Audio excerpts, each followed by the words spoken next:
Mental health is extremely important.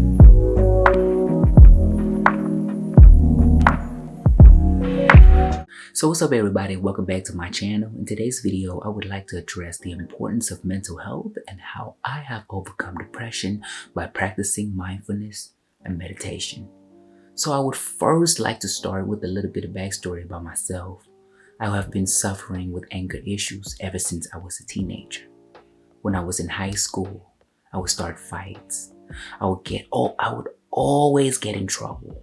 I would always talk back to the teacher, and matter of fact, I always think that I was right at everything. Throughout my entire life, I was always angry.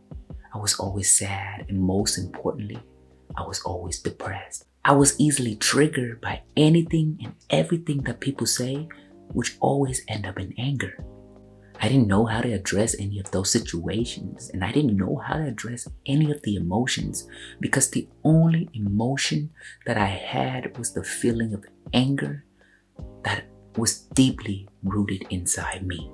So here comes the pandemic in around March of 2020, and that was after the breakup that I've had with my previous partner. And during the relationship, I had felt that I was so angry throughout the entire relationship. I was always dissatisfied with things. I always wanted to be the right one in the relationship. I always wanted to control everything. It's because of the anger of everything that was suppressed inside of my heart, inside of my body, inside of my brain, and inside of my mind. It comes to a point where every conversation turned into an argument. I didn't know what was going on with me. I didn't know what emotion to tap into. I didn't know what was the cause of all of the anger that was inside of me. So after the breakup, I was very depressed and I was always sad. I always had anxiety attack. I always had panic attack. I couldn't get out of bed. I would binge on TV shows just to pass time. I would rely on sleeping medication just to help me sleep. I constantly seek company from others in order to fill the empty void inside of me. And I guess that was the call for me to seek professional help. I started relying on services where I can talk to someone in order for me to express my emotions and in order for me to deal with my anger issue. So I wanted to tell you the process of searching and looking for the right psychologist. The psychologist that I've had was not the first one that I found.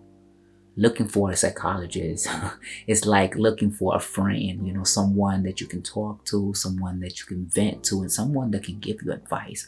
So I'd gone through about 3 to 4 psychologists in order for me to find the right one. So I was fortunate enough that my job offered Kaiser Permanente as one of my medical plans, and that's where I was able to set up and call and search for a psychologist. So at first, we had in-person sessions where the psychologist and I were able to sit down, talk about the emotions and what was going on throughout my life. And we actually started off with my childhood. So we started talking about my childhood and what had happened during my entire life and what had led to the cause of my anger. Able to sort through a lot of problems that I was going through as a child.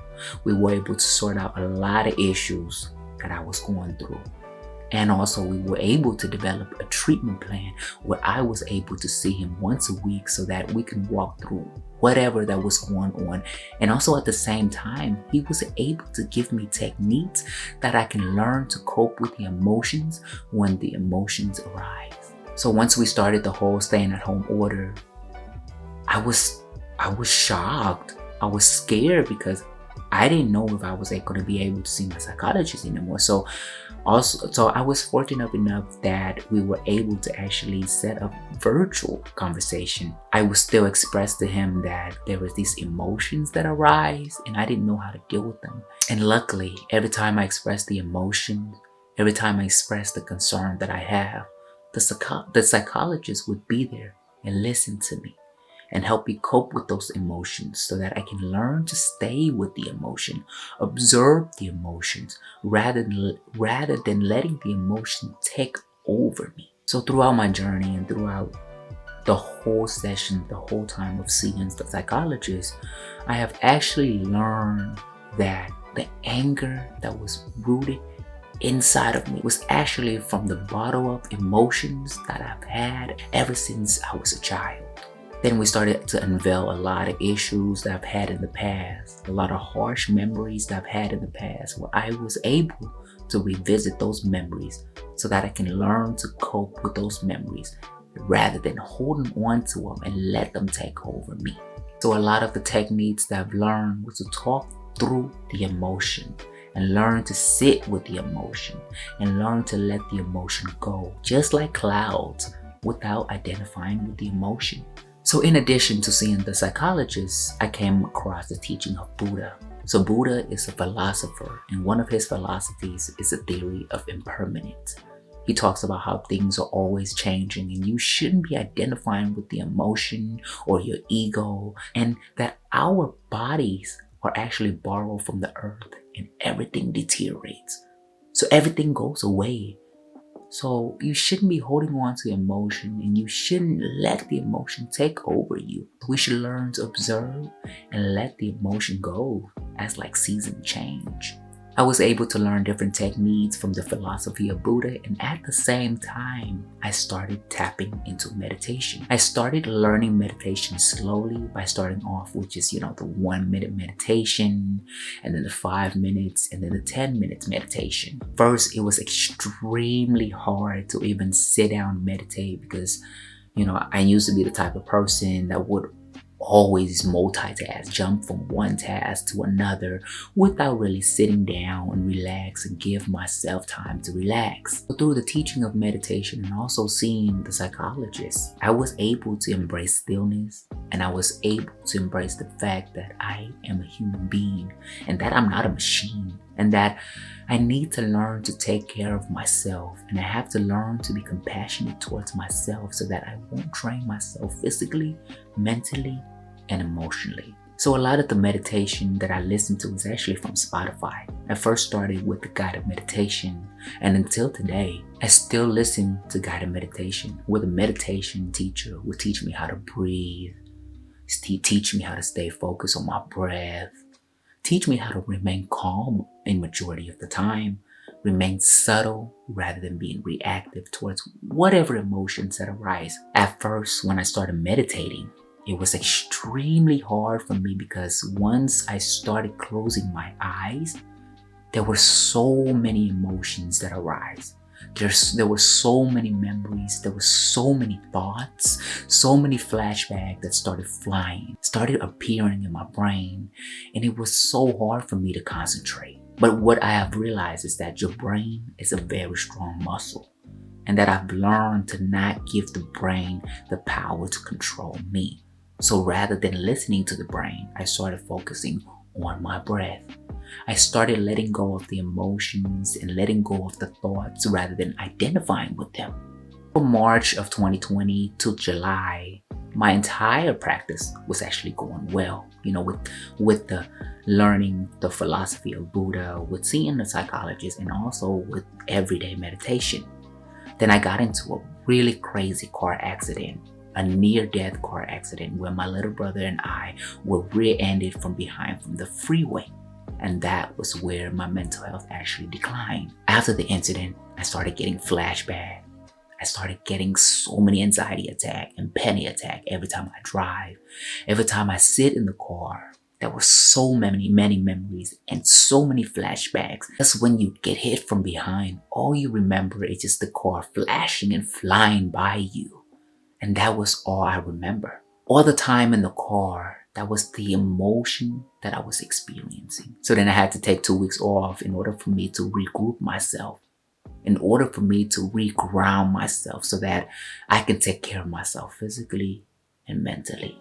So in those 2 weeks, I was able to reach out to the psychologist again, and I was able to talk through my problems. And some of the techniques that he taught me was the tapping techniques. So whatever there's an emotions or thoughts, I will start tapping on my heart so that I can focus on the tap rather than focusing on the emotion. The tapping technique where at first just distracted myself, but then later on, there were more techniques that have helped me to actually cope with the emotions and cope with the anxiety and cope with the panic attack that I was able to work through.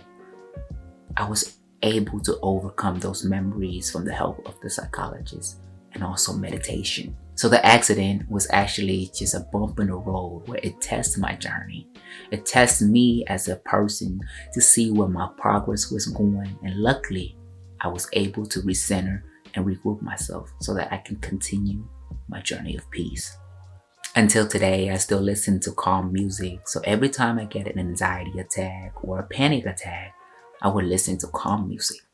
I would sit down and close my eyes and meditate for about 5 to 10 minutes because focusing on your breath and focusing your body really helps. So a lot of the techniques that I learned when to cope with anxiety and the panic attack and also anger is first started with a 1-minute breathing meditation.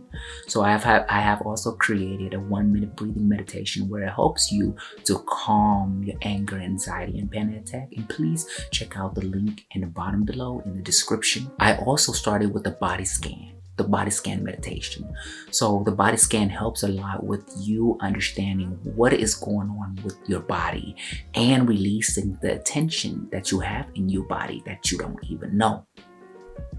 So right now I'm sitting and I'm talking and I'm recording the video. What I have noticed is that my shoulder is actually creeping up on my neck that I'm not even realizing. So being aware of the fact that my shoulder is actually creeping up on my neck gives me time to tap into my emotion and tap into my body and tap into the fact that I can relax and I can let go of the shoulder so that I can learn to let go and relax my posture so that I can continue to focus on the present moment. Also, if any of you have Kaiser, you actually have a 1 year of subscription of Calm, so the Calm app for free. So make sure to reach out to your psychologist to see if you can get that subscription for Calm. So I practice the daily meditation once a day, and I'm very, very fortunate for the fact that after every meditation, there's a quote at the end to remind me to stay in the present and to remind me to be a compassionate human being. And with that in mind, I would like to reiterate the fact that mental health is extremely, extremely important for everyone. You don't have to go through something in order for you to seek proper help from a professional. I understand that sometimes it's really hard for you to seek help because sometimes, your ego gets in the way. Or matter of fact, a lot of times our culture, like me personally, coming from a Southeast Asian American community, our parents or generations don't even believe in mental health. Sometimes it's culture, sometimes it's family. A lot of times, maybe it comes from your personal background. So I would highly recommend to please reach out before it's too late. And last but not least, remember that you are not alone. And just take it one step at a time. Take it one day at a time. Sometimes like me, when the days are hard, I take it, 1 hour at a time. Because helping you is helping everybody else. So you gotta be peaceful with yourself so that you can be peaceful with someone else. Thank you, and may your day be peaceful.